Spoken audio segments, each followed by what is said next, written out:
Yan na isang mapagpalang araw na naman po sa ating lahat, mga kalingap, mga kabisnes, mga kapapi. Panibagong araw, panibagong reaction ulit po tayo. At for today's video po ay gawan po natin ng reaction. Itong lola na tinulungan nitong sila Kalingap Rob na kamukhang kamukha ni Lola Damiana.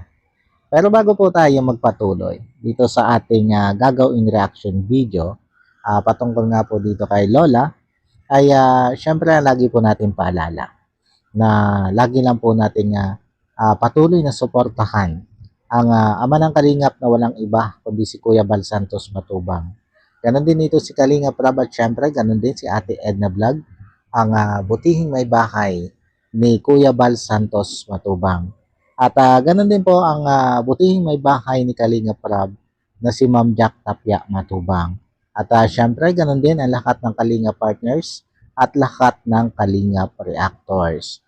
At yan, isama na rin po natin mga Kalingap, mga kabisnes, mga kapapi sa patuloy po nating susuportahan ang Kabisnes Official, Papa Dins TV, Kabisnes Family at Mrs. KB Official. At syempre, yan din po ang lahat ng kagwangs ni Kabisnes at lahat ng Kabisnes Reactor. Yan, suportahan lang po natin sila. At ito na nga po, tuloy na po tayo dito sa ating gagawin reaction video. Patungkol nga po dito kay Lola. Sa simula ng vlog, ay ang unang lumapit dito ay itong si Kuya Robin at saka itong si Starax. Kasama nila itong si Kuya Tata.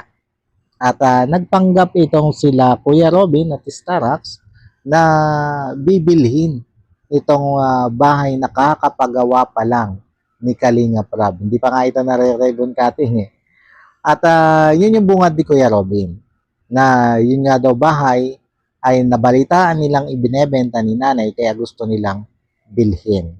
At sa umpisa pa lang, mga kalingap, mga kabisnes, mga kapapi, ay talaga namang nagpakita na agad itong si Lola ng pagtutol dito sa balak nitong sila Kuya Robin at Starax. Pero kapansin-pansin dito, mga kalingap, mga kabisnes, mga kapapi, na iba yung tingin ni Lola dito kay Starax. At kaya pala ganon, ay ito si Starax ay namumukhaan nitong si Lola na nakasama nitong si Kalinga Prab. Kaya lang, nagtataka si Lola kung bakit itong si Starax ay tila ba inilalaglag itong si Kalinga Prab. Kasi ang sabi dito ni Starax ay wag daw paniwalaan ni Lola si Kalinga Prab. At sabi naman ni Kuya Robin ay hindi daw totoong tulong ang ibinibigay ni Kalinga Prab. At kaagad naman itong sinang-ayunan ni Starax. Kaya litong-lito si Lola nitong mga oras na ito. At iginiit ni Lola na hindi niya pwedeng ibenta ang bahay na ipinagawa ni Kalinga Prab. Kung hindi lang din, hindi nila makakausap itong si Kalinga Prab. Sabi nga ni Lola ay kung si Kalinga Prab na mismo ang magdidesisyon na ibibenta yung bahay, doon lang siya papayag. Pero hanggat hindi nga daw nakakausap ng kaharap niya si Kalinga Prab, hindi daw niya ibibenta yung bahay. Grabe mga kalingap, mga kabisnes, mga kapapi. Grabe yung hanga ko dito kay Lola doon sa kanyang paninindigan. At maging doon sa comment section, mga kalingap, mga kabisnes, mga kapapi, ang mababasa nyo sa comment section ay puro paghanga kay Lola. Ang daming humanga sa paninindigan dito ni Lola. Kasi inoperan ito ni Starax ng una 1 milyon hanggang sa umabot yata ng 3 milyon, di ba?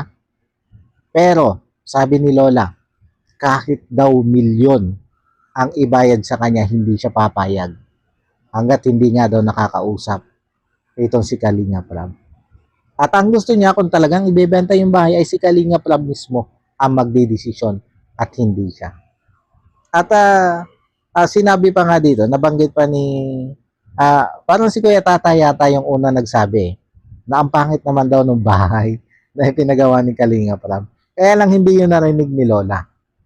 Tapos inulit ni Kuya Robin na pangit naman daw yung pinagawang bahay ni Kalinga Prab. At dito nagsalita si Lola na wag nyo naman sabihan ng pangit, wag nyo naman ikampulaan. Dahil para sa kanya daw, maganda itong bahay na ito. Dahil may nasisilungan siya. Di ba? At inalok pa nga ito nila Starax na papagawaan ng mas malaking bahay. Bukod doon sa bibilhin itong bahay na ito ng milyon. Plus papagawan pa siya ng malaking bahay, may aircon at may kompletong gamit. Pero sabi ni Lola, hindi niya kailangan ang ganong klase ng bahay. Dahil para sa kanya, yung pagrespeto sa nagpagawa ng bahay ay sapat na. Malaki ang respeto niya kay Kalinga Prab. Kaya kahit ano daw mangyari, hindi niya ibebenta yung bahay. Sapat na yung bahay na yun para sa kanya at napakaganda na para sa kanya ng bahay na yan. At sa puntong pinipili talaga nito sila Kuya Robin at Starax na yun, bilhin yung bahay ni Lola ay makikitaan natin dito na ito si Lola ay medyo ika nga ay mataas na yung kanyang boses. Kumbaga, nakikitaan na natin dito ng pagkainis itong si Lola. Lalo na pag naririnig niya na sinisiraan itong si Kuya Robin at Starax, itong si Kalinga Prab. Diba? Makikita natin dito na naiinis si Lola dito sa dalawang ito. Dahil nga sinisiraan nito si Kalinga Prab. Sabi nga ni Lola, oo, alam ko, mayayaman kayo. At maaaring mas mayaman kayo kay Kalinga Prab. Pero ang pinupunto dito ni Lola, wag nilang laitin o siraan si Kalinga Prab. Kung yun lang yung nakayanan ni Kalinga Prab ay malaking pasalamat siya. Di ba? Pero ayaw na ayaw niya nasisiraan sa kanya yung taong tumulong para sa kanya. Di ba? Ganyan ka-loyal si Lola kay Kalinga Prab. Ganyan natin nakita kung paano maging loyal si Lola. At alam nyo mga kalingap, mga ka-business, mga papi, sabi ko nga kung lahat ng mga beneficiary at naging beneficiary ni Kalinga Prab ay ganto ka-loyal kay Lola, baka walang mga beneficiary si Kalinga Prab na nawakwak. Diba?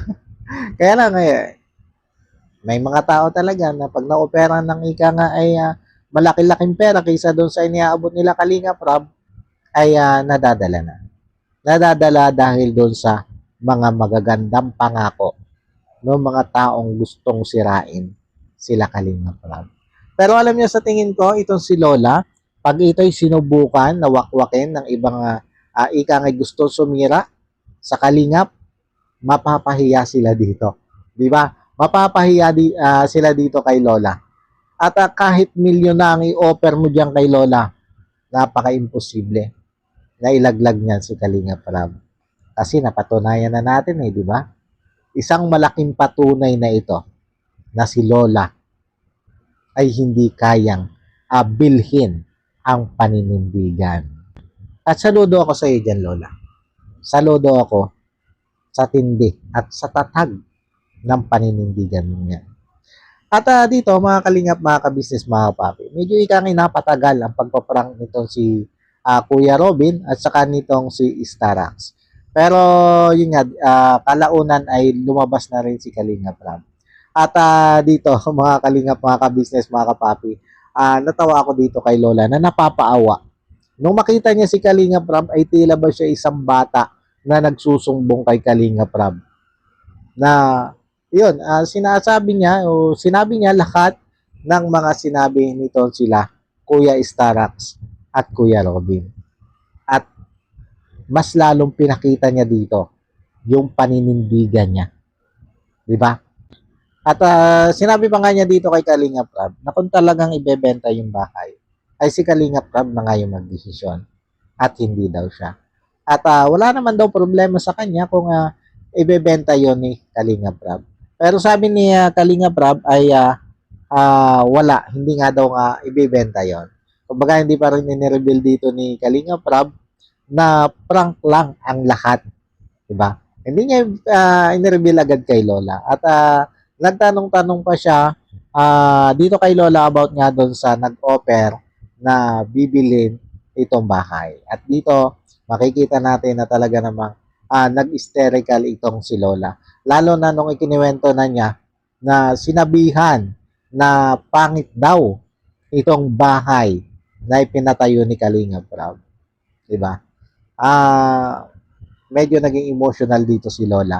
At yun, nagpahayag din naman siya dito na talagang muntik na siyang atakihin dahil sa galit.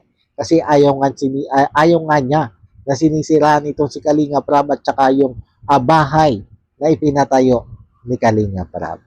Pero kala ko na naman ay inireveal na rin nito si Kalinga Prab na prank lang ang lahat ng iyon. Diba? Kumbaga, sinusubukan lang nila ang paninindigan nitong si nanay. At proud na proud si Kalinga Prab dahil sa nakita niya na paninindigan nitong si nanay. Kaya lang ito si nanay, medyo ika nga ay tinamaan ng sama ng loob dito kay Kuya Starax at kay Kuya Robin. Lalo na nga dito kay Kuya Starax. Kasi sabi nga niya, ikaw namumukhaan kita eh. Nakasama ka na dito.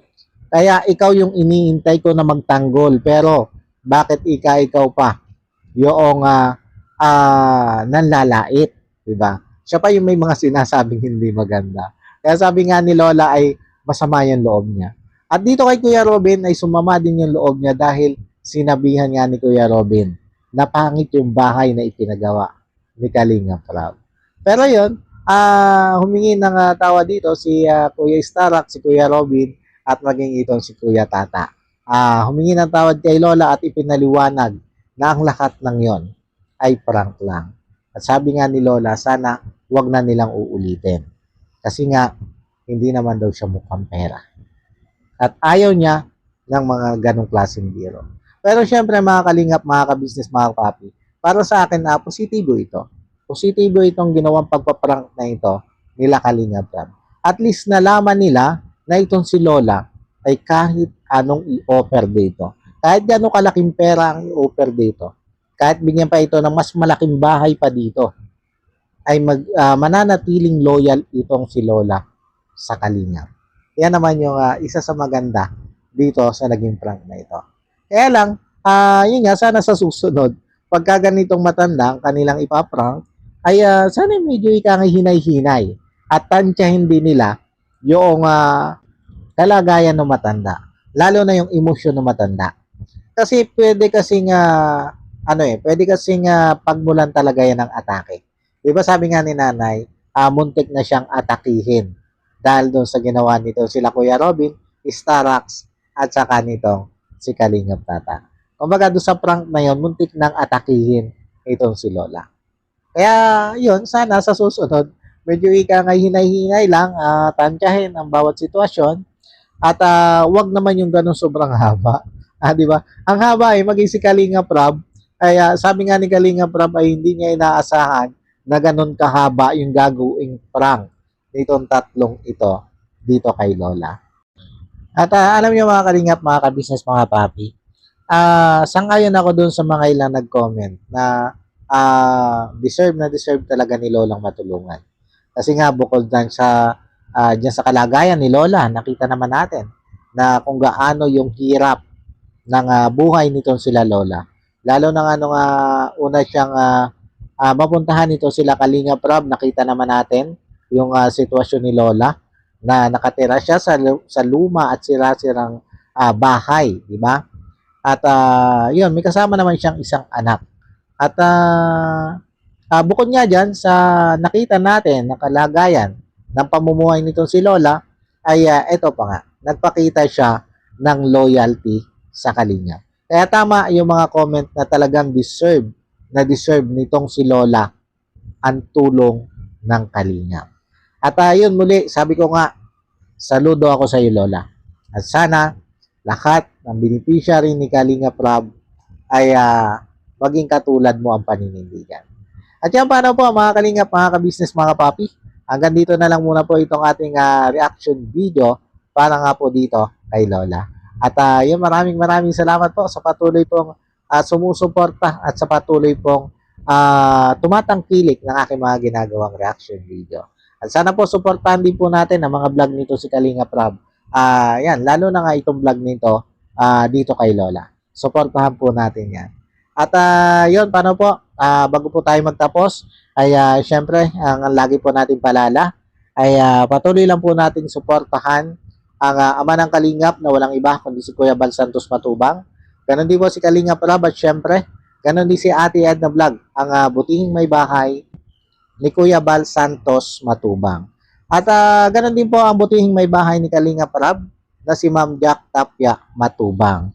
At syempre, ganon din po lahat ng Kalingap partners at lahat ng Kalingap reactors. At isama na rin po natin mga Kalingap, mga ka-business, mga kapapi, sa patuloy po nating susuportahan ang ka-business official, Papa Dins TV, ka-business family at Mrs. KB official. At syempre, ganun din po lahat ng kagwang si ka-business at lahat ng ka-business reactors. At ito ay pinaglalambing ko din po sa inyo mga Kalingap, mga ka-business, mga kapapi, na suportahan din po natin. Ito lalagay ko dito sa screen. At eto po sila. Our hearts beat to the city streets. We began to feel the fire. We rise like tall buildings as the chemicals they take us higher. The night's young and it's just begun. At yan, paano po mga Kalingap, mga ka-business, mga papi, muli po ay maraming salamat po. God bless po sa inyo lahat. I love you all. Bye-bye.